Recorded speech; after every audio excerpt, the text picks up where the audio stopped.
सवाल ये है कि क्या हम खामोश रहेंगे? क्या हम अपनी आने वाली नस्लों के लिए ये मीरास सलामत छोड़ पाएंगे कि हमारे दीनी इदारे, हमारे मदारिस, हमारी मसाजिद महफूज रहेंगी?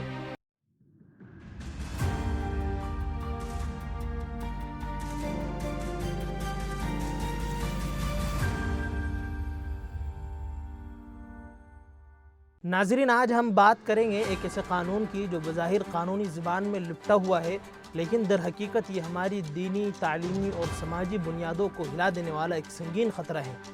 जी हाँ नाज़रीन, मैं बात कर रहा हूँ वक्फ़ तरमीमी क़ानून की, जिसके ज़रिए न सिर्फ हमारे दीनी वर्से पर ज़रब लगाई जा रही है, बल्कि उस अमानत को भी कमज़ोर किया जा रहा है जो हमारे आबा व अजदाद ने खालिस अल्लाह की रज़ा के लिए उसे वक्फ़ की थी।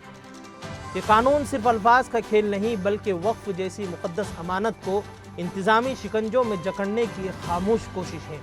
वही वक्फ जिसके ज़रिए सदियों से मदारिस, मसाजिद, यतीम खाने और अस्पताल कायम हैं।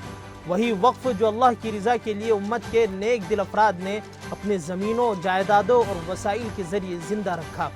लेकिन आज इस वक्फ पर सवालात उठाए जा रहे हैं।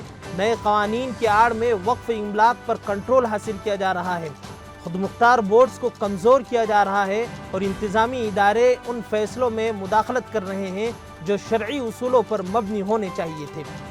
सवाल ये है कि क्या हम खामोश रहेंगे? क्या हम अपनी आने वाली नस्लों के लिए ये मीरास सलामत छोड़ पाएंगे? क्या हमारे दीनी इदारे, हमारे मदारिस, हमारी मसाजिद महफूज रहेंगी?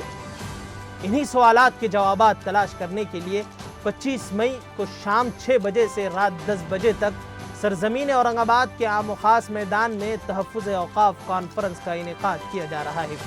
ये सिर्फ एक कॉन्फ्रेंस नहीं, ये एक अवामी बेदारी की तहरीक है, एक इज्तिमाई आवाज़ है और एक मुअस्सिर कदम है उस कानून के ख़िलाफ़ जो हमारी शनाख्त मिटाने की कोशिश कर रहा है।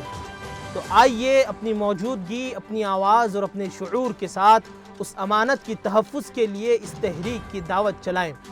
जाने से पहले ये सवाल याद रखिए, अगर आज हम खामोश हो गए तो क्या कल बोलने के लिए कुछ बाकी रहेगा?